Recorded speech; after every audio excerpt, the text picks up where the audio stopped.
নমস্কার বন্ধুরা, ঘরোয়া পাকশালার একটা নতুন পর্বে আপনাদের অনেক অনেক স্বাগত জানাই। আমার আজকের রেসিপি একটা মাছের। আজকের রেসিপির নাম পমফ্রেট ফ্রাই।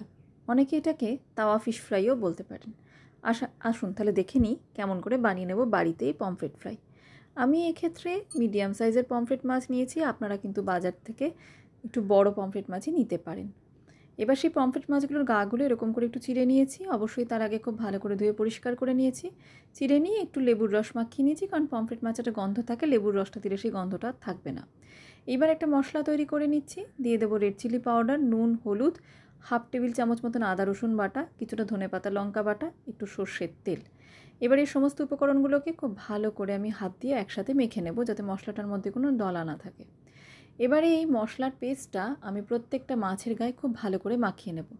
একদম মাছের কাটা অংশগুলোর মধ্যে দিয়েও আমি মশলাগুলো ঢুকিয়ে দেবো, যাতে মাছটার ভেতর পর্যন্ত মশলাটা ঢোকে।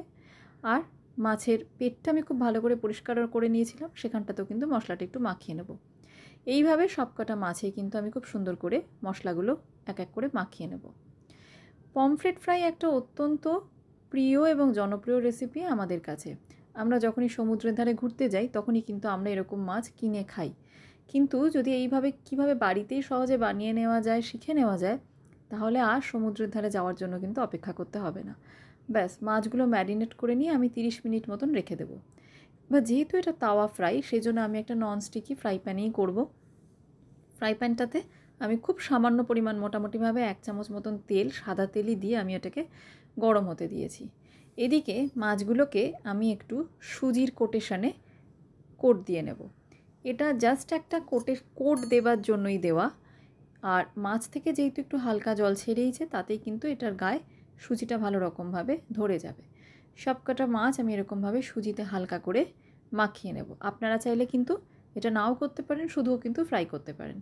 ব্যাস, আমার সবকটা মাছ হয়ে গেছে। এবারে তেলটা মোটামুটিভাবে গরম হয়ে গেছে, গ্যাসের ফ্লেমটা একদম কমিয়ে দেবো, দিয়ে একটা একটা করে মাছ কিন্তু আমি দিয়ে দেবো। এই রান্নাটা সম্পূর্ণ রকমভাবে লো ফ্লেমেই হবে, কারণ মাছের ভেতর পর্যন্ত নরম হওয়াটা দরকার। যদিও পমফ্রেট মাছ ভীষণ নরম মাছ, তার উপরে 30 মিনিট ম্যারিনেট করলে এটা এমনি অনেকটা নরম হয়ে যায়। তবু আরেকটু ভালো করে সুসিদ্ধ হওয়ার জন্য আমি এটা সম্পূর্ণ রকমভাবে লো ফ্লেমে করব, নাহলে বাইরেটা পুড়ে যাবে আর ভেতরটা কিন্তু একটু কাঁচা ভাব থেকে যাবে। ব্যাস, মিনিট 7-8 একদম লো ফ্লেমে এদিক ওদিক করে খুব ভালোভাবে আমি এটাকে ফ্রাই করে নিলাম। রেডি হয়ে গেল পমফ্রেট ফ্রাই। একদম স্যালাড দিয়ে এটাকে সার্ভ করুন। চাইলে কিন্তু একটু মেয়োনিজ, কাসুন্দিও দিতে পারেন, ওপর থেকে একটু চাট মশলাও ছড়িয়ে দিতে পারেন। স্টার্টারে হোক, সাইড ডিশে হোক, একদম চটজলদি পরিবেশন করা যাবে এই রেসিপিটি। ভালো লাগলে বাড়িতে অবশ্যই ট্রাই করবেন। কেমন লাগলো আমাকে কমেন্ট বক্সে জানাবেন। পাশে থাকবেন, প্লিজ সাবস্ক্রাইব করে। ভালো লাগলে রেসিপিটি শেয়ার করে দেবেন। ধন্যবাদ। ফিরে আসবো আবার নতুন রেসিপি নিয়ে। ভালো থাকবেন। নমস্কার।